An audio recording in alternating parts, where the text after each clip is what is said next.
Pemirsa CTV yang dirahmati Allah Subhanahu wa taala, 15 tahun yang silam kita diberi cobaan oleh Allah Subhanahu wa taala dengan diberikan sedikit gempa bumi. Kita katakan sedikit, tapi itu yang terbesar di abad ini, ya. 9,2 skala Richter.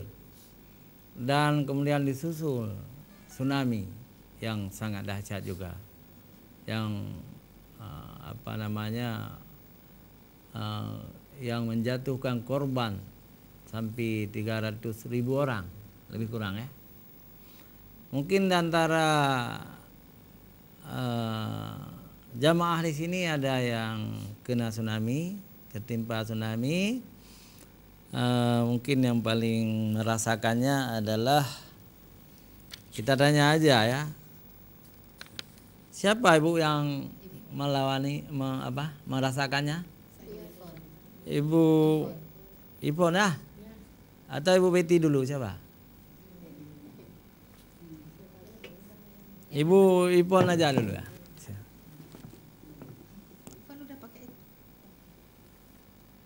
Assalamualaikum warahmatullahi wabarakatuh. Ipon udah pakai ini saya. Oh, enggak usah pakai. Udah pakai di dada. Udah ada nih. Ibu udah. Ngomong aja. Untuk mengenang masa lalu, masa 15 tahun yang lalu, mungkin tidak luput dari ingatan kita, yaitu peristiwa tsunami yang sangat dahsyat di Banda Aceh dan sekitarnya. Saya memang betul-betul mengalami peristiwa itu, yaitu pada hari Minggu pagi, adik saya datang dari Blangoi. Mungkin Blangoi itu kan mungkin lebih kelihatan tanda-tandanya. Jadi adik saya memberitahukan kepada saya, "Kak, cepet beres-beres." "Beres apa?" saya bilang gitu. "Itu lihat Kak, di atas tuh burung-burung pada berterbangan." "Ya kenapa?" "Itu tanda-tandanya air akan naik, Kak." Oh, saya tuh masih dalam pakaian daster, rambut dikucir, baru dari kamar mandi. Nggak lama adik berkata begitu, tiba-tiba goyang gempa. Iya. Jadi saya belum sempat yang gimana-gimana, belum sempat. Kemudian setelah gempa, anak saya masih tidur di kamar, anak umur 6 tahun, yang paling kecil. Terus kami di halaman rumah, di tanah, kami berjongkok semuanya dengan pegang tanah. Iya. Karena gempanya itu sangat dahsyat. Seumur-umur baru itu yang saya lihat. Memang saya lihat sendiri gempanya. Pohon kelapa itu bukan lagi di datar tanah, tapi udah gini dia. Iya. Udah di sana. Jadi begitu mengerikan. Kok batang kelapanya begitu, ya, tapi tetap mengucap. Kami mengucap semuanya. Berzikir, mengucap terus tanpa henti. Iya. Dan memberitahu kepada anak-anak untuk mengucap semuanya. Tenang aja, bilang gitu. Tenang anak. Nggak ada yang berkata yang lain-lainnya. Hanya mengucap dan berzikir. Setelah itu nggak lama, yuk Kak lari, yuk semua lari. Kita naik mobil semuanya. Udah naik mobil semuanya. Naik mobil. Orang tua saya tuh, ibunda saya sudah 4 tahun di atas tempat tidur. Iya.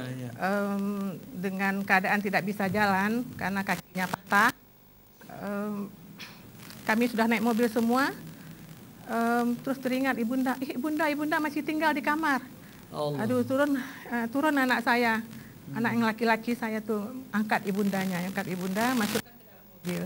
Iya. Suami saya mau menyetir, mundur mobilnya ke belakang, ternyata airnya sudah menimpa rumah saya. Iya, Jadi suami saya nggak sempat mundur, mobilnya nggak sempat mundur.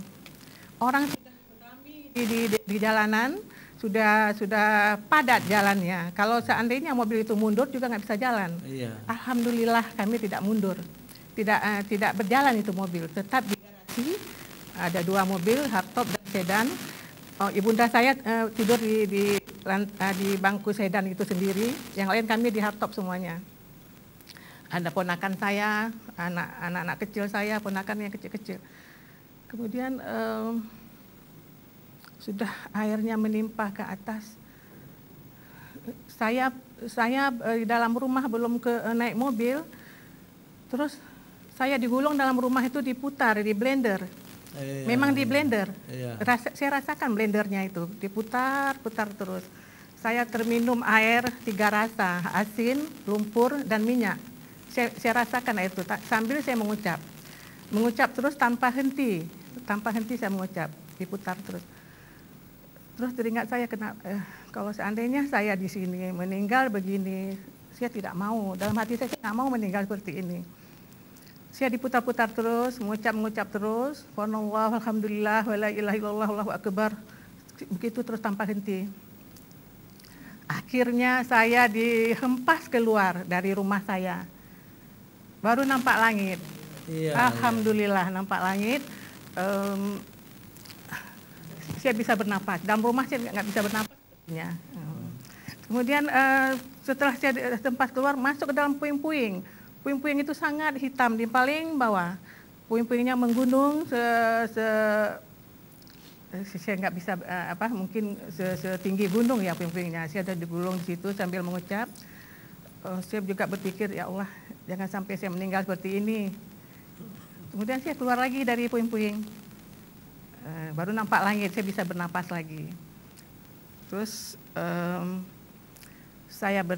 airnya masih penuh, masih banyak. Saya bertengger di atas pohon batang pisang. Kemudian di atas batang pisang saya mengucapkan ayat-ayat sholat sambil walaupun saya tidak sholat tapi saya bacakan semuanya. Saya bersyukur saya bisa berdiri di atas batang pisang. Waktu berdiri di atas pisang itu saya juga berpikir gimana caranya saya bisa naik. Saya minta sama Allah, ya Allah berikan saya kekuatan untuk bisa manjat di atas pisang. Akhirnya saya bisa manjat. Nggak tahu saya bagaimana cara manjatnya, nggak tahu, paling saya sudah di atas batang pisang. Mungkin itu yang dapat saya sampaikan, namun masih panjang lagi ceritanya, mungkin nanti teman-teman yang menyampaikannya untuk lebih. Ya, alhamdulillah saya selamat dan keluarga saya selamat semua. Ya, alhamdulillah. Demikian. Pemirsa JDP yang dirahmati Allah, kita sedih mendengar mendengar kisah-kisah yang ditimpa musibah tsunami, ya, sedih sekali.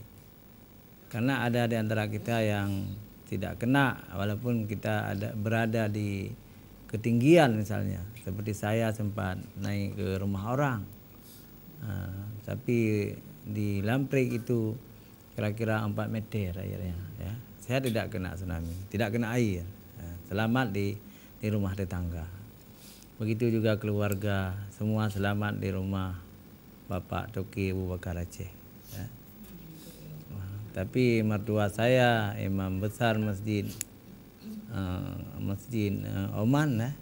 Beliau meninggal dunia di dalam kamar. Pemirsa JDP yang dirahmati Allah SWT, kita dengar lagi dari seorang ibu yang juga ditimpa tsunami. Beliau adalah Ibu Betty, silakan. Ya. Udah. Kalau untuk pengalaman dari saya saat itu berada di rumah. Kalau di Aceh, kalau gempa itu saya pikir sudah biasa, semua masyarakat Aceh sudah rata-rata mengalami. Tapi pada hari Minggu tersebut, biasa memang kalau kita udah gempa melarikan diri keluar rumah. Sampai di luar rumah kami ramai saat itu karena hari Minggu. Nggak ada baterai itu kan.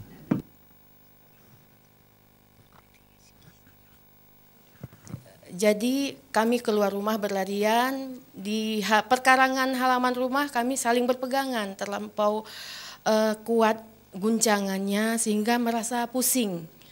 Saat itu kami saling berpegangan tangan. Setelah berhenti gempa tersebut, kami masing-masing anak-anak ada dengar berita yang namanya Panti Perak saat itu roboh katanya, Sujuya. juga yang roboh. Jadi anak-anak minta izin ke saya, yang laki-laki berkendaraan mau melihat kejadian tersebut. Jadi kami masuk ke rumah, setelah di rumah itu hidup TV, lampu pada mati. Setelah itu orang sudah berlarian, kebetulan saya saat itu di kamar. Saat berlarian tersebut, saya tenang aja di kamar. Tiba-tiba anak saya yang perempuan berumur kelas 2 SD saat itu memanggil saya. Orang pada lari, Ma, katanya air laut. Saat itu belum tahu namanya tsunami. Di Aceh belum pernah terjadi saat itu. Setelah saya lihat di jendela berlarian orang dari kampung belakang yang namanya Tibang, jadi saya juga ikut keluar. Ternyata saat saya keluar saya bawa mobil dengan anak saya sampai kira-kira 200-300 meter. Semua sudah melempar kendaraannya, seperti yang naik motor itu udah nggak bisa lagi. Jadi sehingga saya nggak bisa lagi bawa mobil. Saya bilang sama anak-anak saya, kita keluar nak. Keluar anak saya pegang. Saat itu anak saya masih kecil, berumur 2 tahun, seorang cewek. Saya pegangan tangan, langsung tuh airnya sudah di dalam gelombang saya dengan anak saya. Saat di dalam gelombang tersebut, anak saya tangannya itu saya pegang terus, tapi merasa seperti udah saling menarik. Takut saya putus tangan anak saya. Saya lepaskan saat itu, saya langsung terdampar di dalam gelombang tersebut. Setelah berapa meter kira-kira, kawasan rumah saya itu dekat Brimob dulu, yang sekarang Polda. Jadi saat itu saya berenang, ternyata saya muncul ke permukaan. Seorang bapak-bapak mengatakan, jangan berenang lagi nak, itu pagar. Pagarnya runcing-runcing. Saya meraba pagarnya, saya naik ke atas pagar tersebut. Saat dinaik ke atas pagar itu, kemana saya mau pergi? Karena semuanya memang sudah air yang nggak sampai lagi lah ke kaki saya tuh. Jadi saya berenang, terus saya saat itu datang gelombang kedua yang lebih maha dahsyat. Saat gelombang kedua tersebut saya sudah dilempar dengan benturan-benturan kayu-kayu yang sudah menimpa saya. Saat itu saya berucap la ilaha illallah. Saat itu saya berpikir saya sudah dipanggil Allah, disinilah mungkin akhir hayat saya. Saya mengucap la ilaha illallah. Ternyata terbuka pintu garasi penduduk di situ. Saya terdampar di dalam garasi. Setelah tersebut pintu garasi itu tertutup kembali. Karena gelombang tersebut sudah berhenti, tenang airnya. Jadi saya saat itu di atas lemari di dalam sebuah di atas lemari yang memang di depannya ada mobil. Saya naik ke atas mobil, air saat itu memang tinggi, jadi nggak berani kita turun. Sampai ada ular di belakang saya lihat saat itu terlampau banyak ularnya di situ. Memang ularnya kecil-kecil. Jadi saya pisah tuh dengan anak. Saya berpikir anak saya tuh bagaimana.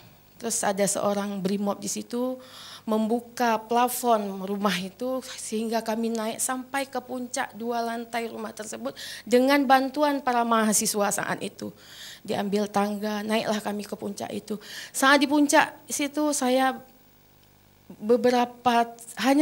beberapa masyarakat yang naik ke atas. Yang lainnya dari atas saya melihat semua mayat sudah bergelimpangan. Ada yang di pohon sangkut, ada yang di mana-mana. Saat itu saya berpikir mau turun bagaimana ya, rumah saya bagaimana ya. Karena saat itu rumah penduduk sudah pada hancur. Karena di situ perumahan Rawasakti memang perumahan jadi mungkin kurang kokoh, jadi pada roboh. Sayang saya tumpangin rumah yang memang dibangun bangunan pribadi. Jadi selamatlah kami di atas sampai jam 12 siang itu sudah kepanasan. Ada bapak-bapak bantuin lemparin nanduk, dilempar nanduk. Saya turun nggak berani, saya juga nggak sangka kok bisa ke 2 lantai ya, bagaimana saya naik nggak tahu. Allah yang menolong saya di situ. Saya berdoa, anak saya yang ketemunya di atas sana. Berdoa, anak saya itu nggak henti-henti, umur kelas 2 SD saat itu. Katanya ini Mi, kiamat kecil. mungkin inilah Allah kasih cobaan. Dia berdoa itu Pak Ustadz, membaca Al-Fatihah, Qul Huwallah tidak henti-hentinya. Itu gempa terus bersusulan, tetapi tidak sekuat yang sedahsyat yang pertama. Setelah saya lihat ada ibu-ibu yang sudah berani turun dengan airnya sebahu, saya mikir juga saya mau turun. Mau turun juga mau melihat keadaan rumah. Jadi saat itu rumah penuh dengan mayat-mayat. Ada yang tetangga bawa mayatnya ke rumah saya di lantai 2 karena memang air semua di bawahnya. Jadi saya heran juga saat itu ibu-ibu juga yang banyak yang selamat di rumah saya, sementara saya sendiri di dalam gelombang dengan anak saya yang berumur 3 tahun saat itu. Alhamdulillah itulah pengalaman saya yang memang Allah beri keselamatan buat saya. Jadi sedemikian dulu Ustadz yang pengalaman sepintas pengalaman dari saya. Terima kasih. Alhamdulillah anak tercinta selamat ya. Dari bapaknya selamat juga. Hah? Sudah. Iya. Begitulah kami selamat semuanya anak-anak kecil saya di rumah Abu Bakar di Perak waktu itu. Tapi saya justru di rumah yang lain sendiri. Rupanya di dalam Al-Quran juga ada ayat yang mirip-mirip ke tsunami. A'udzubillahi minasyaitonirrajim. Wa idzal biharu funjirat, dan apabila lautan dijadikan meluap. Itu kan tsunami ya. Kemudian tadi ayat Infitar ayat 3. Tetapi di ayat Takwir ayat 6 mirip juga bunyinya. Wa idzal biharu sunjirat, apabila lautan dipanaskan. Ini sudah ada dalam ya kan? Jadi setiap tsunami baik di Aceh maupun di Jepang di mana-mana, rupanya ada 2 kemungkinan. Patahnya lempeng bumi atau meletusnya gunung berapi di dalam laut. Jadi sangat sesuai dengan ayat tadi. Ya. Baik, saya pikir Ibu silakan mau tambah. Ya, Ibu Maiza silakan. Terima kasih Ustaz. Bismillah. Dengan nama Allah. Hari ini kita kembali berkisah dengan 15 tahun yang lalu. Saya termasuk salah satu yang ikut mengalaminya. Waktu itu Ini sama aja.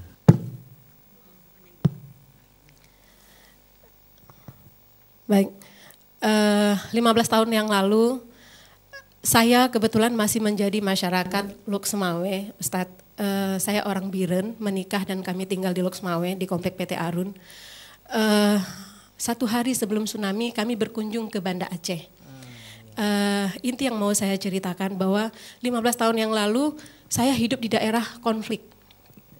Saya merasakan konflik, saya melihat apa yang terjadi ketika konflik, dan saya juga ikut merasakan tsunami.